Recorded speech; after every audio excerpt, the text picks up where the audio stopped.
Welcome to I dream special debate. New ఇయర్కి ఇంకా కొన్ని రోజులు మాత్రమే ఉన్నాయి. అయితే కొత్త సంవత్సరం కొత్త ఆశలు మోసుకొని రావటం మాత్రమే కాకుండా సరికొత్త భయాన్ని తీసుకువస్తోంది, కంటికి కునుకుని దూరం చేస్తోంది. అది JN.1 ఒమిక్రాన్ వేరియంట్. కరోనా ఏ విధంగా అయితే మనల్ని వెన్నులో వణుకు పుట్టించిందో ఆ భయం ఇంకా కళ్ళ ముందు ఉండగానే ముంచుకొస్తున్నటువంటి మరికొంత వేరియంట్ అసలు ఉన్న చోటున ఉండనివ్వటం లేదు. అన్నింటికి మించి పెరిగిపోతున్నటువంటి కేసులు, చైనాలో ఉంటున్నటువంటి డెత్ రేట్ భారత్కు అంటుకుంటుందా? ఒకవేళ గనక అదే నిజమైతే మళ్ళీ మృత్యు గంటికలు తప్పవా?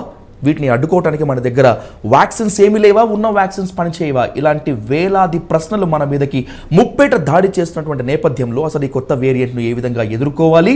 డిసెంబర్లోనే ఈ వేరియంట్ ఎందుకు విశ్వరూపం చూపిస్తోంది? దీనికి అడ్డుకట్ట ఎలా వేయాలనేటువంటి దానిపై డీటెయిల్గా నిపుణులతోటి అలాగే వైద్య శాస్త్ర నేర్పరులతోటి డిస్కస్ చేద్దాం. ఇప్పుడు దీనిపై పూర్తి స్థాయిలో ఇన్ఫర్మేషన్ అందించడానికి, దీనిపై ఉన్నటువంటి సరికొత్త సందేహాలను తెర మీద నుంచి తీసుకువేయటానికి మనతో పాటు లైవ్లో సిద్ధంగా ఉన్నారు డాక్టర్ వ్యాకరణం నాగేశ్వర గారు, పల్మనాలజిస్ట్ అండ్ ఇమ్యునాలజిస్ట్. సార్తో మాట్లాడి ఇప్పుడు మనకున్నటువంటి సందేహాలు తీసుకునేటువంటి దాంట్లోకి మనం ఎంటర్ అవుదాం. Sir, very good evening sir. నమస్తే అండి sir. A warmful welcome to the I Dream special debate, Nageswara Rao గారు. సార్, 2023 వెళ్ళిపోతుంది, 2024కి చాలా పెద్ద ఎత్తున వెల్కమ్ చెప్దామని చెప్పి చాలామంది అనుకున్నటువంటి నేపథ్యంలో దాదాపు ఒక 15 days నుంచి కూడా మొత్తం అంతా కూడా ఈ న్యూ వేరియంట్ చాలా భయం పుట్టిస్తోంది. అడపాదడపా జరుగుతున్నటువంటి డెత్ రేట్స్ కూడా అనేక అనుమానాలు మన మీదకి తీసుకువచ్చేసి చాలా ఇబ్బంది పెడుతున్నాయి. అసలు ఏంటి సార్ ఈ వేరియంట్ ఏంటి? దీన్ని ఎలా మనం ఫేస్ చేయగలము? ఏం ప్రికాషన్స్ తీసుకోవాలి సార్? ఇక్కడ మనం చూడవద్ద విషయం ఏంటంటే, మనం తెలుసుకోవాల్సిన విషయం, గమనించిన విషయం ఏంటంటే, అసలు ఈ వైరస్ ఈ సమయంలో పెట్టరేగటానికి కారణం ఏమిటి? ఇది చాలా ఇంపార్టెంట్ విషయం. ఎందుకనంటే దీనికి 3 కారణాలు ఉన్నాయి. ఒకటి, ఒమిక్రాన్ నుంచి పైరోలా అనే సబ్స్ట్రెయిన్ వచ్చినప్పుడు 2.86 వేరియంట్ వచ్చినప్పుడు దాని నుంచి ఒక మ్యూటేషన్ గా మారి ఈ రోజు మన ముందరకు వచ్చిందే ఈ JN.1. సో ఈ JN.1 ఎప్పుడైతే మన ముందరకు వచ్చిందో దీని 3 రకాలైన విజృంభణలు మన మీద జరిగే అవకాశం ఖచ్చితంగా ఉంది. నెంబర్ 1, మంచు ప్రాంతంలో ఉండేవారు, మంచు ఎక్కడైతే ఎక్కువ ఉంటుందో వాళ్ళలో ట్రాన్స్మిషన్ చాలా ఎక్కువగా ఉండే అవకాశం ఉండడం వల్ల నార్మల్ గానే మ్యూటేషన్ కి దీనికి ఆ శక్తి ఉంది. ఏం శక్తి ఉంది?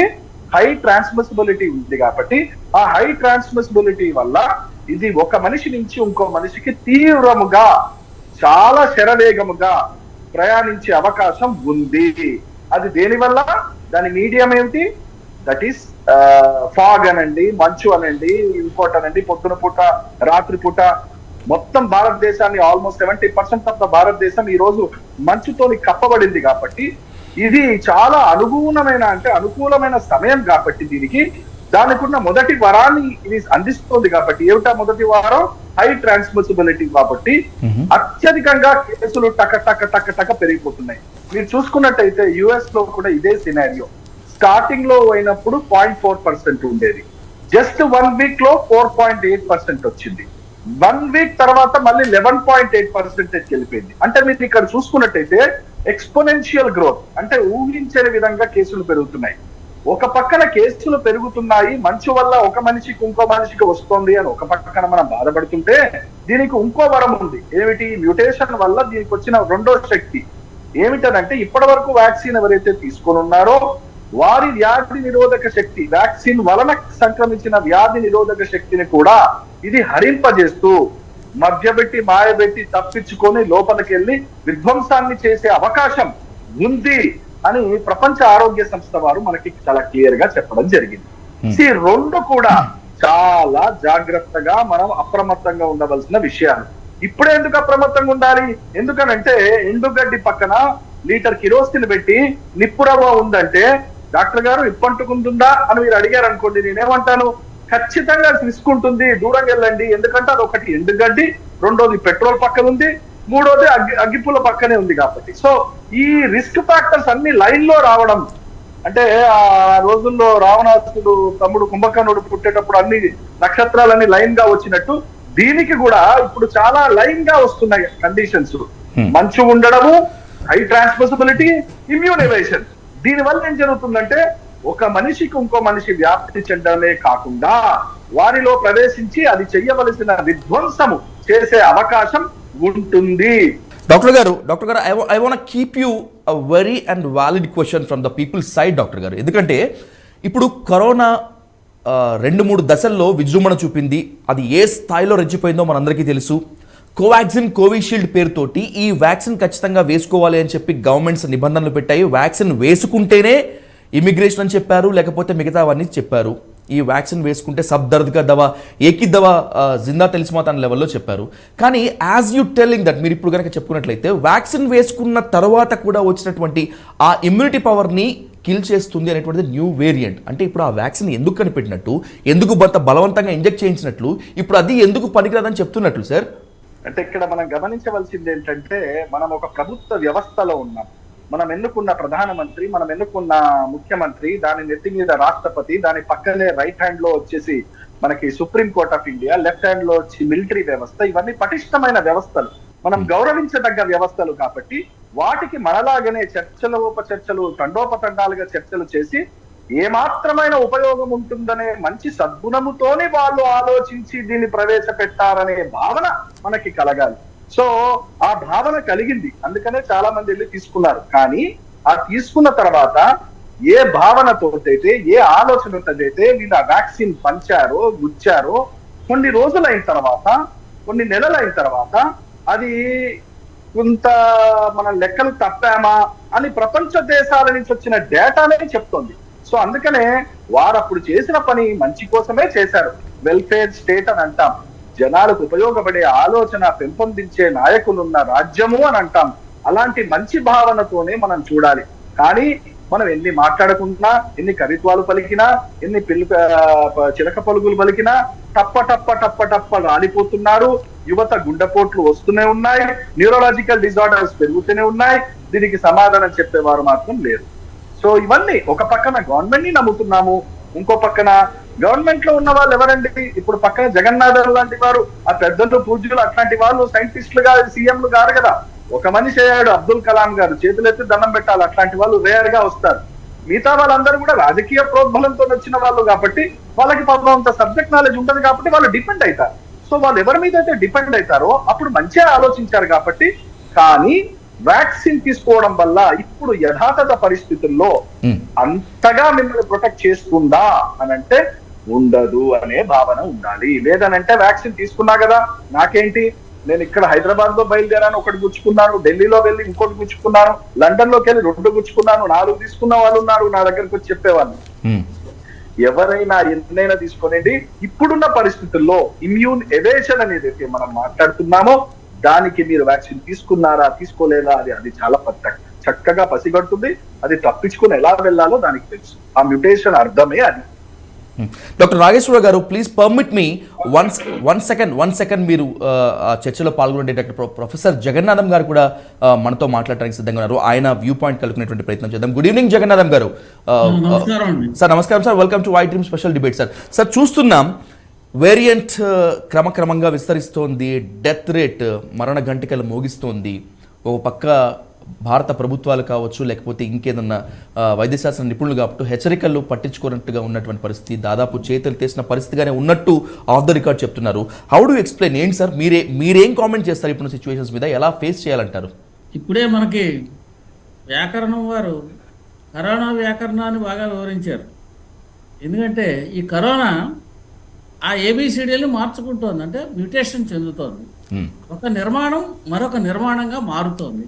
ఈ ఒక నిర్మాణం మరొక నిర్మాణంగా మారినప్పుడు ఈ కొత్త నిర్మాణం ఏర్పడినటువంటి దానికి లక్షణాలు ఏ విధంగా ఉంటాయి అని ప్రెడిక్ట్ చేయడానికి కూడా శాస్త్రవేత్తల వల్ల చేత కాదండి, అయ్యే పని కాదు. కారణం ఏంటంటే మనకి కరోనా వ్యాక్సిన్ సోకిన తర్వాత ఆ వచ్చిన వాళ్ళ వ్యాధి లక్షణాలను బట్టి ఇది సోకుతున్నటువంటి దీంట్లో 2 ముఖ్యమైనటువంటి లక్షణాలు ఉంటాయి.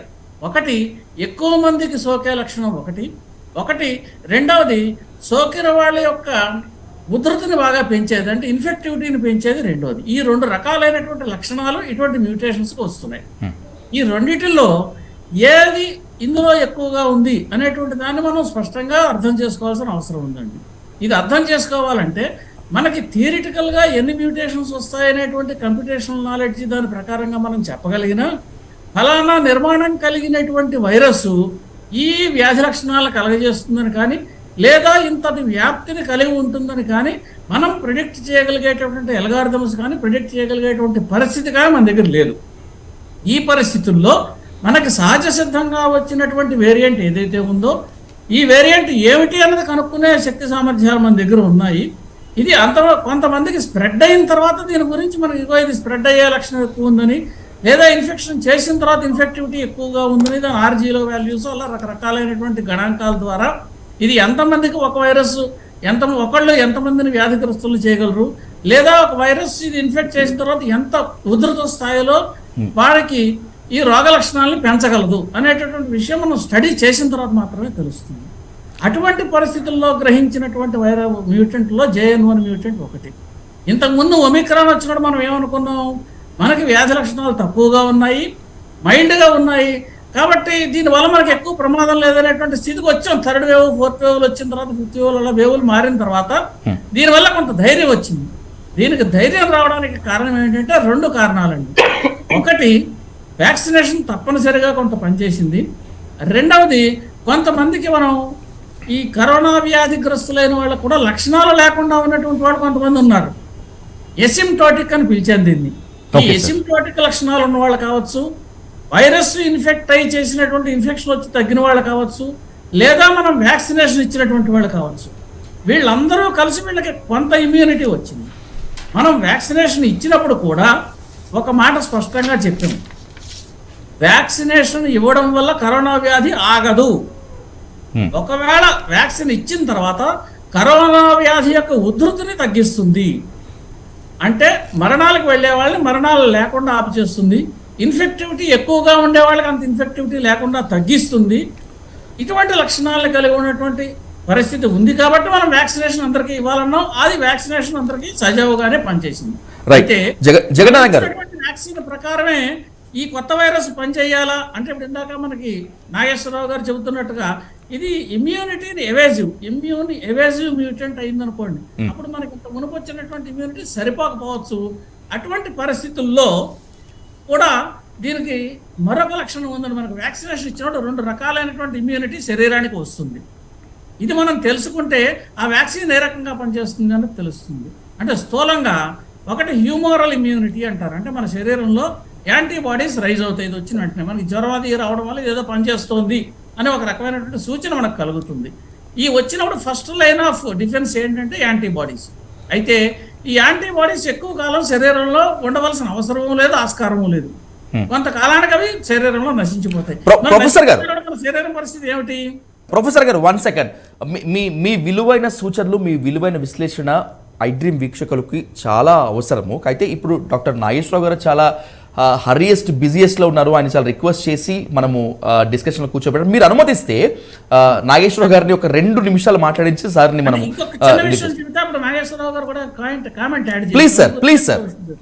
Please carry on sir.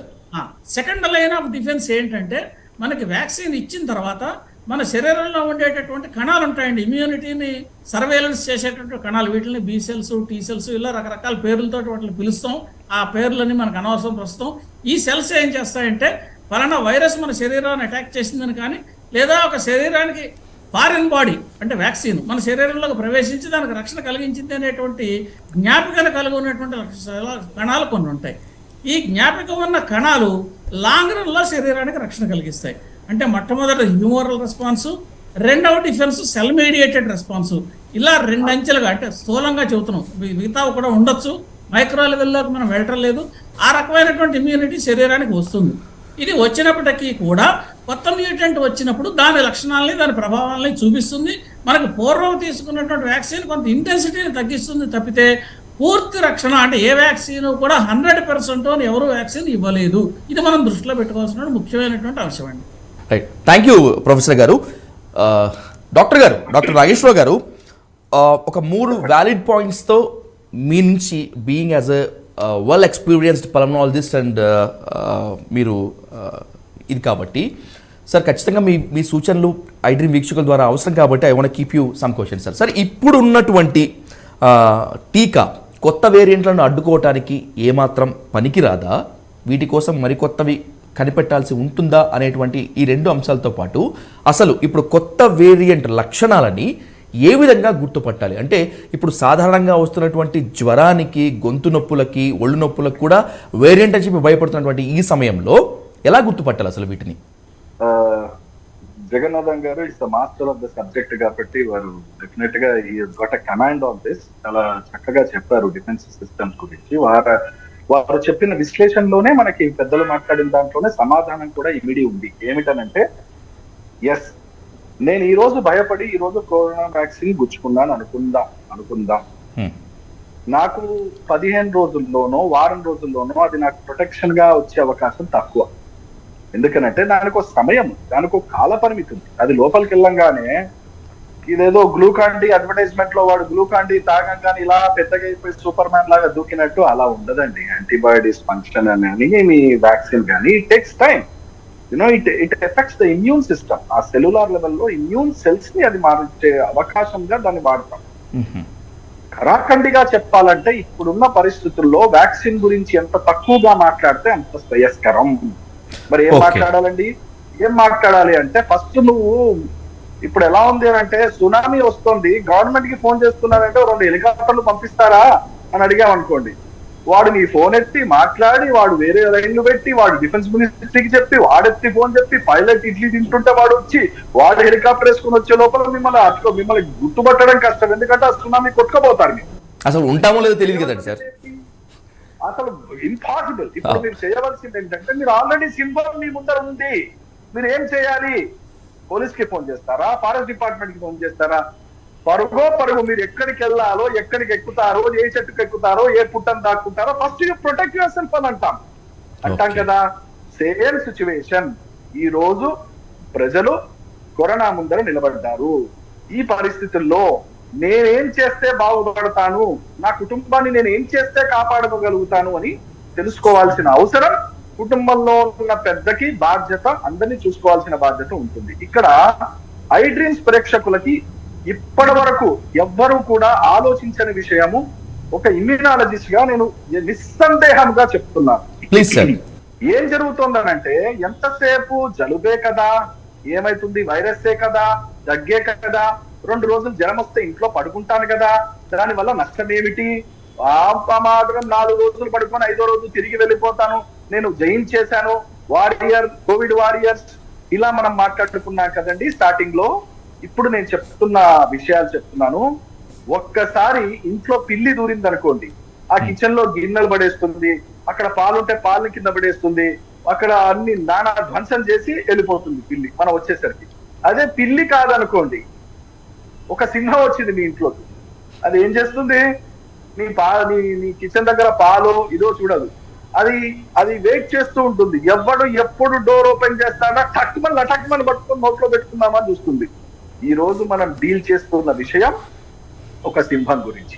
అంటే అది రావడం అనేది జరిగితే డ్యామేజ్ అవ్వడం అనేది ఖచ్చితము.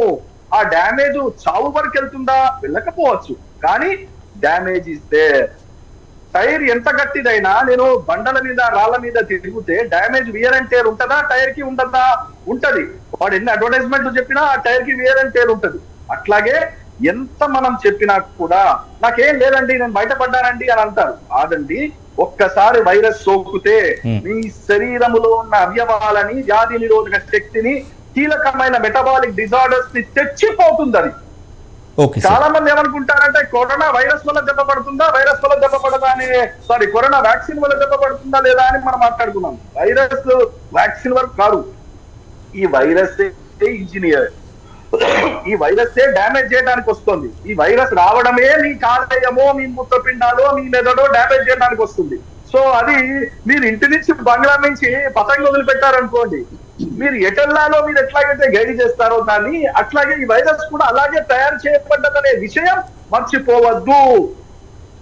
అది రావడం అనేది జరిగితే డ్యామేజ్ సత్యం.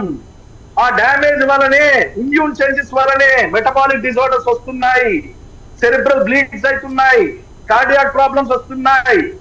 వైరస్ వ్యాక్సిన్ గురించి తర్వాత మాట్లాడదాం. అసలు వైరస్ డేంజరస్ అంటున్నా నేను, అది రావద్దంటున్నా నేను. ఇంట్లో సింహం వచ్చినట్టే. అది ఎవరిని తలలో పెట్టుకొని పోతుందో, ఎవరిని కటకటక సపరించుకుంటూ పోతుందో తెలియదు. ఓకే, చాలా మందికి తెలియదండి. డాక్టర్ నాగేశ్వర గారు, ఎస్ నాగేశ్వర గారు, మీరు చెప్పింది వాస్తవమే. అది పిల్లి కాదు సింహమే, ఒప్పుకుంటాను. కానీ సింహాన్ని రాకుండా ఎలా ఆపాలి అసలు? ఒకవేళ వస్తే ఏ విధంగా ప్రొటెక్ట్ చేసుకోవాలి?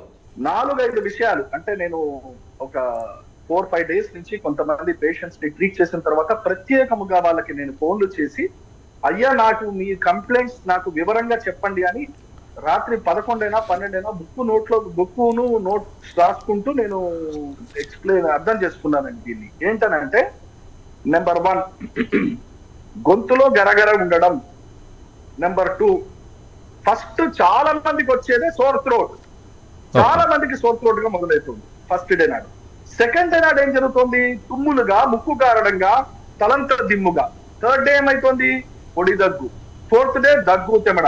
ఫిఫ్త్ డే వరకు పోయిన తర్వాత అప్పుడు ఆయాసం గాని, కొద్ది ఒళ్ళంత నొప్పులు గాని, విపరీతమైన జ్వరం గాని, వాడికి థర్డ్ డే నుంచి ఫోర్త్ డేనే వస్తున్నాయి ఇవన్నీ. సో మనం గమనించవలసింది ముఖ్యం. నాకు ఒకవేళ గనక జలుబు ఉంది, నాకు ఒకవేళ తలకాయ నొప్పి ఉంది, నాకు గొంతు కొద్దిగా కిచకిచ ఉంటుంది, నాకు ఇబ్బంది అవుతోంది, మింగటానికి కష్టంగా ఉంది అన్నప్పుడే ఇది ఫస్ట్ సింటమ్స్. ఎవరైతే ఈ ఫస్ట్ సింటమ్స్ ని గమనించి ట్రీట్మెంట్ మొదలు పెడతారో చక్కగా అద్భుతంగా బయటపడతారు. సింహం ఉంది అని కిటికీలోంచి చూసిన తర్వాత గడియలు చక్కగా పెట్టుకొని ఎవడైతే ఇంట్లో ఉంటాడో ఆ సింహం వీడి తలకై నవలకుండా పోతుంది. సో జాగ్రత్త పడాల్సిన అవసరం ఉంటుంది. సో ఇది మనం గమనించాలి. సో సింటమ్స్ కనపడంగానే వెంటనే RT-PCR టెస్ట్ చేసుకో, డాక్టర్ దగ్గరికి వెళ్ళు అని ఎవరైనా చెప్పాలి. ఆ ఇంట్లో వాళ్ళకి సహకరించాలి. అయ్యా నువ్వు వెళ్ళు నాన్న, నువ్వు చేసుకో నాన్న, బాబాయ్ నువ్వు ఉండొద్దు, నువ్వు టెస్ట్ చేయించు అని చెప్పాలి. కానీ ఇప్పుడు దురదృష్టం ఏంటంటే, టెస్ట్ ఏదైతే ఏందండి, ఆ వేరియంట్ అయితే ఈ వేరియంట్ అయితే ఏందండి, 2 రోజులు ఇంట్లో పడుకుంటావు అంతే కదండి అని. నేను మళ్ళీ చెప్తున్నాను, వైరస్ డేంజరస్. వైరస్ వల్లనే అవయవాలు దెబ్బతినే అవకాశం ఉంటుంది. దానికి అవకాశం ఇయ్యకండి. ఫస్ట్ డే అరికట్టండి. ఫస్ట్ సెకండ్ డే ఎవరైతే అరికడతారో చక్కగా 100% కోలుకునే అవకాశం ఉంటుంది.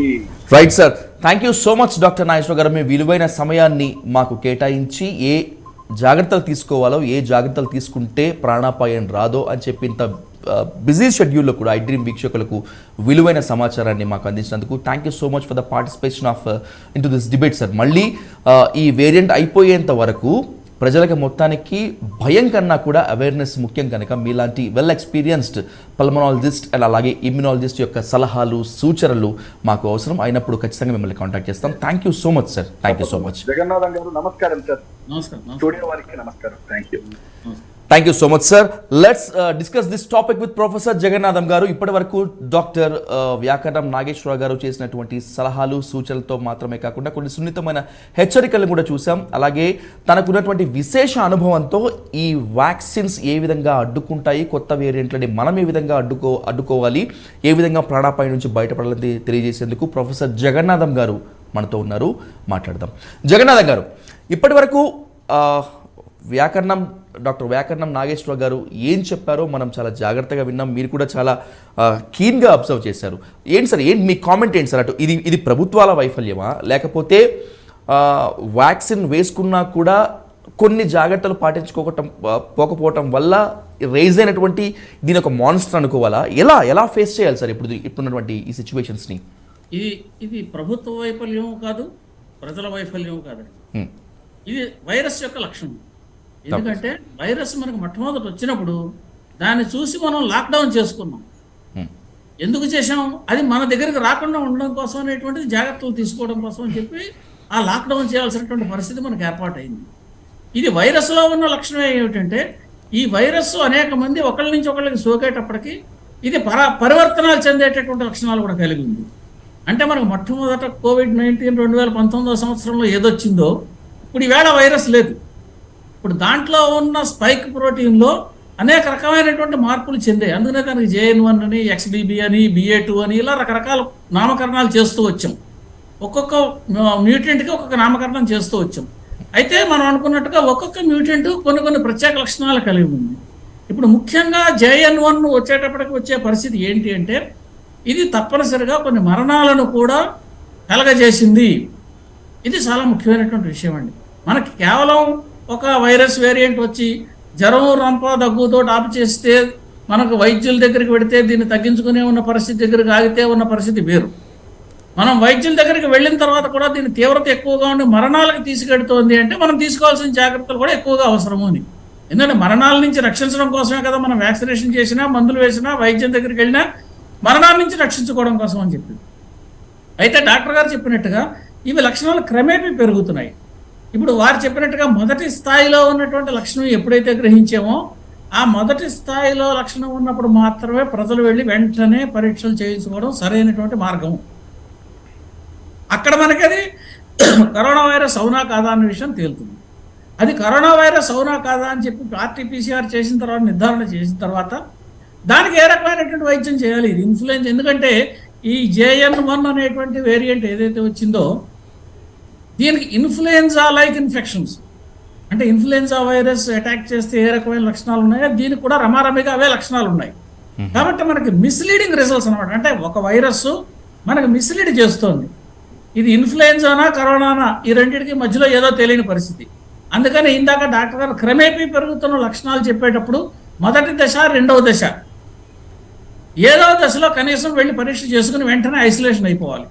ఈ ఐసోలేషన్ అనేటువంటిది మొట్టమొదటి నుంచి మనం చెబుతున్నాం. ఏం చేద్దంటే కరోనా వైరస్ వచ్చిన వాళ్ళ దగ్గర నుంచి వాయుగోళాల ద్వారా, ఏరోసాల్స్ ద్వారా చుట్టుపక్కల పరిసరాలకు వ్యాప్తి చెందుతోంది కాబట్టి తప్పనిసరిగా ఐసోలేషన్లోకి వెళ్ళి డాక్టర్ సూచనలు, సలహాలు ప్రకారం సరైనటువంటి వైద్యం చేయించుకోవాలి. అయితే కొంతమందికి, చాలామందికి ఇప్పుడు ఈ వచ్చినటువంటి JN1 వైరస్ ఒక 99% దాకా వచ్చినటువంటి జనాభాకి ఇంటి దగ్గర ఉండి వైద్యం చేయించుకుంటే కూడా తగ్గుతోంది అనేటువంటి కొన్ని రిపోర్ట్లు వస్తున్నాయి.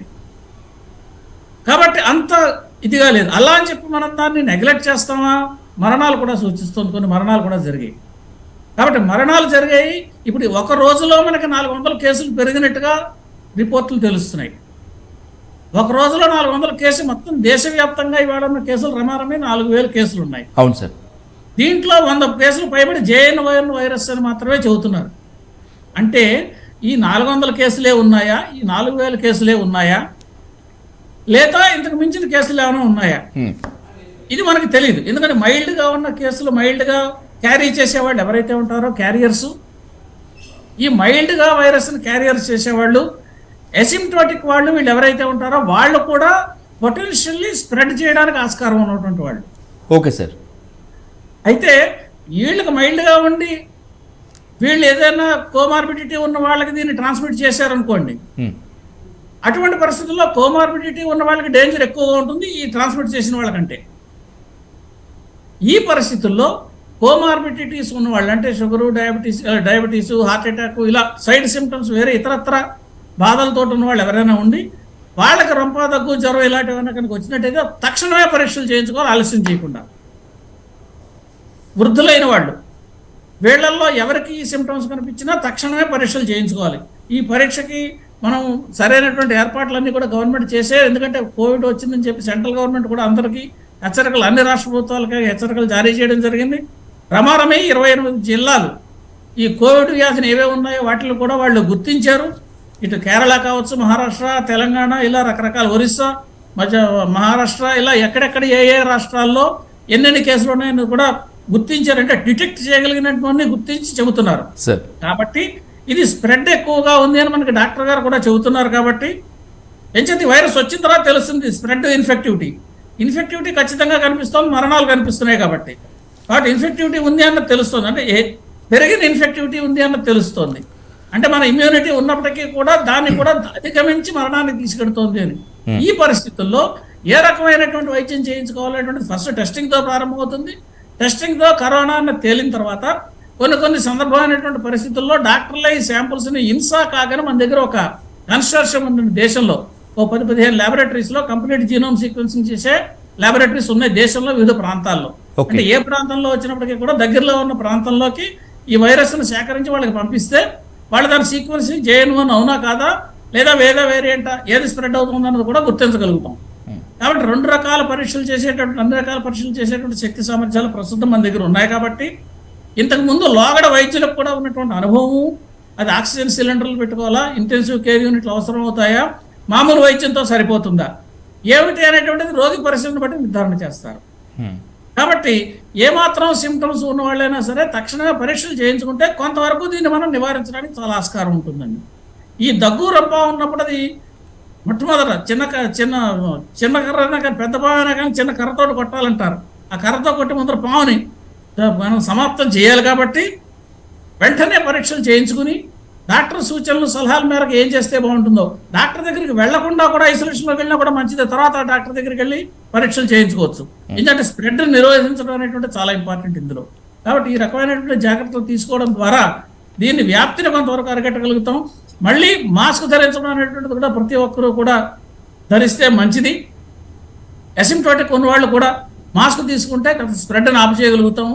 కాబట్టి ఇంతకు మునుపు మనం ఏవైతే కరోనాకి కావాల్సినటువంటి జాగ్రత్తలు తీసుకోవాలని చెప్పామో వాటిలన్నింటినీ తీసుకుంటూ మరొక ముఖ్యమైనటువంటి విషయం ఏంటంటే ఇప్పుడు ఈ వారం రోజుల్లోనూ మనకి పండగలు చాలా వస్తున్నాయి. కాబట్టి అనేకమైనటువంటి మనుషులు గుమిగూడే ప్రమాదం ఎక్కువగా ఉంది, గుమిగూడే అవకాశం ఎక్కువగా ఉంది. ఇటువంటి గుమిగూడే అవకాశం ఉన్నప్పుడు ప్రమాదం పెరిగే అవకాశం కూడా చాలా ఉంది. కాబట్టి వాటి విషయంలో జాగ్రత్త వహించాలనేటువంటిది సూచన అండి. ప్రొఫెసర్ గారు, ఎప్పుడైతే ఈ సిమ్టమ్స్ ఉన్నాయి, వచ్చేందుకు ఆస్కారం ఉంటుంది అనేటువంటి భయం మొదలైనప్పుడు, లేదంటే ఆ లక్షణాలు కనిపించినప్పుడు మీరు చెప్పినట్లుగానే సెల్ఫ్ హైబర్నేషన్ జోన్తోకి వెళ్ళటంతో పాటు అలాగే సెల్ఫ్ క్వారంటైన్ మోడ్లోకి వెళ్ళిపోయినటువంటి తర్వాత ఎలాంటి కొన్ని చిన్నపాటి జాగ్రత్తలు తీసుకోవాలంటే వేడి నీళ్లు తాగటము, ఇలాంటి జాగ్రత్తలు ఏం తీసుకుంటే బెటర్ అని ఉంటుంది ప్రొఫెసర్ గారు? అవి మామూలుగా మంచినీళ్ళు ఎప్పుడు తప్పనిసరిగా మనం తీసుకునే నీళ్లు శుద్ధమైనటువంటి నీరే ఉండాలి. వేడి నీళ్ళ వల్ల ఏమవుతుందంటే బ్యాక్టీరియల్ ఇన్ఫెక్షన్స్ ఏమైనా ఉంటే అవి కూడా లేకుండా ఉంటాయి. కాబట్టి వేడి నీళ్లు చల్లార్చి తీసుకోమని చెప్పేటువంటి సూచన. వైరస్లు ఉన్నా ఇన్యాక్టివేట్ అవుతాయి, బ్యాక్టీరియా ఉన్నా ఇన్యాక్టివేట్ అవుతాయి వాటర్లో. కాబట్టి తప్పనిసరిగా వేడి నీళ్ళు మంచిదే. మీరు అన్నట్టుగా ఇతరత్ర ఏమిటి అనేటువంటిది ఇమ్యూనిటీ పెంచేటటువంటి ఏమైనా ఉంటే అవి కూడా తీసుకోవచ్చు. ఇమ్యూనిటీ ఆహారం ద్వారా మాత్రమే తీసుకుంటాము, వీఆర్ వాట్ వి ఈట్. కాబట్టి ఇమ్యూనిటీ పెంచేటటువంటి ఏవేవైతే ఆహార పదార్థాలు ఉంటాయి వాటిని కూడా స్వీకరించవచ్చు. అయితే ఐసోలేషన్లో ఉండడం వల్ల అడ్వాంటేజ్ ఏంటంటే వీళ్ళు ఐసోలేషన్ అయ్యారు కాబట్టి వ్యాధి లక్షణాలు పెరుగుతున్నాయని కనుక తెలిస్తే అప్పుడు పరీక్ష చేయించుకోవచ్చు. అంటే వెంటనే పరీక్ష చేయించుకోవడానికి కొంచెం ఆసక్తి లేకపోయినా, ఆసక్తి అశక్తత ఈ రెండింటిలో ఏవి లేకపోయినా 2-3 రోజులు ఆగితే లక్షణాలు పెరుగుతాయి. కాబట్టి అవసరాన్ని బట్టి అప్పుడైనా కానీ తప్పనిసరిగా పరీక్ష చేయించుకోవాలి. ఐసోలేషన్లోకి వెళ్ళడం ప్రారంభంలోనే చేస్తే స్ప్రెడ్ నిరోధించగలుగుతాం. అందుకని ఐసోలేషన్ సూచిస్తుంది. సార్, లాస్ట్ టైం కరోనా 2 దశల్లో బాగా విజృంభించినప్పుడు వ్యాక్సిన్ వేసుకుంటే మళ్ళీ ఇలాంటి వైరస్ రాదు అని చెప్పి అనుకున్నాము. మన దురదృష్టవశాత్తు మళ్ళీ ఇప్పుడు JN.1 వేరియంట్ వచ్చింది. కనీసం ఇప్పుడైనా కూడా ఈ వైరస్ ఆగిపోతుంది అనుకోవటం మంచిదే అంటారా, లేకపోతే అత్యాశ అంటారా? ఈ వైరస్ గురించి మనం చాలాసార్లు మాట్లాడుకున్నప్పుడు ఏ విషయం చెప్పామంటారంటే ఇప్పుడు ఎండమిక్ స్టేట్కి వచ్చింది. Okay sir. ప్రస్తుతం ఎండమిక్ స్టేట్ అంటే ఏంటంటే అంత ముందు ఉండేటువంటి ఉధృతంగా ఉండేటువంటి ఇన్ఫెక్షన్స్ పెంచేటువంటిది, ఇన్ఫెక్షన్ రేటు పెంచేటటువంటి లక్షణాల నుంచి మనం తీసుకున్న చర్యల ద్వారా కావచ్చు, దాని అంతర్గత దానికి వచ్చినటువంటి మార్పుల ద్వారా కావచ్చు, అది కొంత డార్మిటరీ స్టేట్కి వచ్చిందంటే ఏమీ చేయని పరిస్థితిలోకి వచ్చింది. అంటే మనిషిలో ఉన్నా అది మిమ్మల్ని ఏం చేయకుండా అలా ఉంటుంది. ఇంతకుముందు పాండమిక్ స్టేట్, ఇప్పుడు పాండమిక్ నుంచి ఎండమిక్ వచ్చామా సార్? ఎండమిక్ వచ్చింది. కాబట్టి ఎండమిక్ వచ్చింది కాబట్టి ఇది ఏమవుతుందంటే ఎవరో కొంతమందిలో ఈ వైరస్ ఉందనుకోండి, ఒకళ్ళిద్దరిలో ఎప్పుడూ ఉంటుంది. ఇది పూర్తిగా పోయేటటువంటి వైరస్ కాదు, మన మధ్యన ఎప్పుడూ ఉంటుంది ఈ వైరస్. దీన్ని ఎప్పుడు మనం మర్చిపోకూడదు.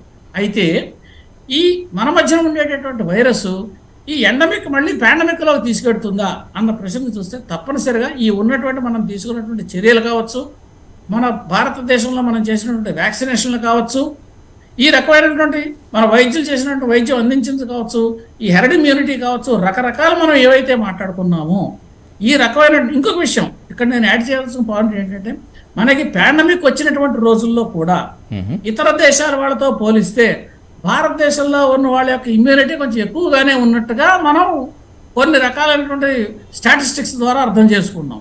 Okay sir. మిగతా వాళ్ళతో పోలిస్తే అందుకనే మనకి చాలా మటుకి ఇప్పుడు మనకి ప్రిడిక్షన్స్ ఏంటంటే ఇండియాలో కనుక కోవిడ్ వస్తే ఎన్ని లక్షల మంది మరణిస్తారు అనేటువంటి థీరీస్, అవి ఎస్టిమేట్స్ కూడా చెప్పారు. ఆ ఎస్టిమేట్స్ అన్నీ కూడా రాంగ్ అని ప్రూవ్ అయ్యాయి మన దేశం విషయానికి వచ్చేటప్పటికి. దానికి కారణం మనం తీసుకున్నటువంటి చర్యలు, మన వైద్యులు, మన శాస్త్రవేత్తలు ఎలాంటి వ్యాక్సిన్లు మన దేశంలోనే తయారు చేయడము, మన దేశంలో తయారు చేసినటువంటి వ్యాక్సిన్ ప్రజలందరికీ కూడా సరైనటువంటి రీతిలో పంపిణీ చేయడము. అయితే మీరు ఇందాక అడిగిన ప్రశ్నకి వ్యాక్సిన్ ఇస్తే కరోనా ఆగిపోతుంది, వ్యాక్సిన్ ఇస్తే కరోనా ఆగిపోతుంది అని మనం ఎప్పుడూ చెప్పలేదు. ఎందుకంటే ప్రతి వ్యాక్సిన్కి కూడా కొంత ఎఫిషియన్సీ ఉంటుందండి.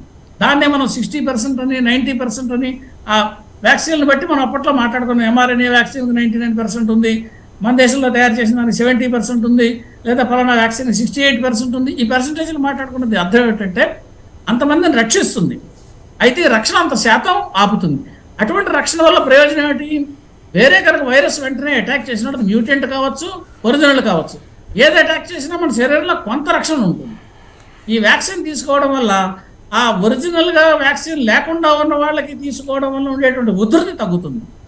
మనకి గణాంకాలు ఏం చెబుతున్నాయంటేనండి, మన దేశంలోనూ ప్రపంచవ్యాప్తంగా మనం ఇచ్చినటువంటి వ్యాక్సిన్ల వల్ల ప్రమాదమీగా 35 లక్షల మంది యొక్క జీవితాలను రక్షించబడ్డాయి అనేటటువంటి ఎస్టిమేషన్ కూడా చేశారు. అంటే వ్యాక్సినేషన్ వల్ల మనకు కొంత ప్రయోజనం కలిగింది, దాంట్లో అనుమానం లేదు. అయితే అది ఫుల్ ప్రూఫ్ కాదు, వ్యాక్సినేషన్ చేయించుకున్న వాళ్ళకి కూడా రావచ్చు. కాబట్టి ఈ పరిస్థితుల్లో డాక్టర్లను సంప్రదించడం, కోమార్బిడిటీస్ వాళ్ళు ఉన్నవాళ్ళు తప్పనిసరిగా వెంటనే సంప్రదించడం చేయడం వల్ల వాళ్ళు ఏ రకమైనటువంటి చర్యలు తీసుకుంటే వాళ్ళకి సరైనటువంటి ఆరోగ్యం సమకూరుతుందో, మళ్ళీ తిరిగి మామూలుగా ఏ అనారోగ్యం లేకుండా ఉంటారో అది డాక్టర్లు సూచిస్తారు. అయితే ఇంకొక ముఖ్యమైన విషయం మనం మర్చిపోకూడదు. ఇందాక డాక్టర్ గారు 2-3 సార్లు పదే చెప్పారు. ఏమిటది? కరోనా వైరస్ రాకుండానే చూసుకోవాలి. ఎందుకంటే ఇది ప్రొలాంగ్డ్ వైరస్, అంటే వైరస్ దీర్ఘకాలికంగా వచ్చి తగ్గిపోయిన తర్వాత కూడా ఆఫ్టర్ ఎఫెక్ట్స్ ఉన్న వాళ్ళు కూడా చాలా మందిని చూసాం. ఏది పూర్తిగా తగ్గిపోయిన తర్వాత హార్ట్ అటాక్లు వచ్చిన వాళ్ళు, పూర్తిగా తగ్గిపోయిన తర్వాత ఇతరత్వ బాధలు వచ్చిన వాళ్ళు ఇవి చూసాం. కాబట్టి సాధ్యమైనంత వరకు అది అటాక్ కాకుండా చేయడానికి మనం ప్రయత్నం చేయాలి. మన చేతుల్లో అది లేదు, కానీ మన ప్రయత్నం మనం మానకూడదు. తప్పకుండా ప్రొఫెసర్ గారు, ఇంత విలువైన సూచనలు సలహాలు మీరు ఇచ్చారు. వ్యాక్సిన్ తీసుకుంటే ఏ విధంగా ఉంటుంది, అలా వ్యాక్సిన్ తీసుకోకపోతే ఏ విధంగా ఉంటుంది, వ్యాక్సిన్ తీసుకున్నా కూడా ఎలాంటి జాగ్రత్తలు పాటించాలి అనేటువంటిది ఇంత విలువైన సూచనలు ఇచ్చినందుకు మీకు ప్రత్యేక ధన్యవాదాలు తెలియజేస్తున్నాం. అలాగే ఈ చర్చలో పాల్గొనే iDream వీక్షకులకు ద వాల్యుబుల్ అడ్వైస్ ఇచ్చినందుకు కూడా మరొకసారి మీకు ధన్యవాదాలు తెలియజేస్తాం. Thanks for participation in the debate sir. Thank you so much professor గారు. Thank you so much. So ఇది కొత్తగా విజృంభిస్తున్నటువంటి వేరియంట్ పైన ఇప్పటివరకు ఉన్నటువంటి డిబేట్. iDream ఖచ్చితంగా ప్రజలకు అవగాహన కలిగించాలి, ప్రజల్లో ఉన్నటువంటి అపోహలను తీసివేయాలి. ఎందుకంటే ఏదైనా ఒక ఉత్పాతం ముందుకొస్తున్నప్పుడు మిగతా వాళ్ళందరూ కూడా ఆ భయోత్పాతాన్ని ఇంకా పెంచే విధంగానే తమ వంతు ప్రయత్నం చేస్తున్నారు. ఆ పాండమిక్ స్టేట్లో అటు మీడియా కానీ ఇటు మిగతా వాళ్ళందరూ కానీ ఏ విధంగా బిహేవ్ చేశారనేటువంటిది మనకు అంతా తెలిసిందే. ఈ సిచ్యువేషన్స్లో వాట్ ఈస్ ఫ్యాక్ట్, ఏది నిజం ఏది అబద్ధం, ఏది పాటిస్తే ఈ మృత్యుఘంటికలు మోగకుండా ఉంటాయి, దేనికి దూరంగా ఉంటే ప్రాణాలు అంతా కూడా సేఫ్లో ఉంటాయి అనుకునేందుకే iDream ఈ స్పెషల్ డిబేట్ నిర్వహించింది. ఈ కరోనా వేరియంట్ అలాగే ఈ పాండమిక్ ఇప్పుడు ఎండమిక్ స్టేట్లో ఉన్నాం కాబట్టి సరిపోయింది, కానీ మళ్ళీ ఏమాత్రం అజాగ్రత్త పాటించినా కూడా మళ్ళీ పాండమిక్లోకి వెళ్ళేటువంటి డేంజర్ జోన్లో మనం ఉన్నామనేటువంటి విషయం ఎట్టి పరిస్థితుల్లో ప్రతి ఒక్కరు గుర్తు పెట్టుకోవాలని చెప్పి మనం చేస్తూ thank you so much and thanks for watching and please stay tuned to iDream News.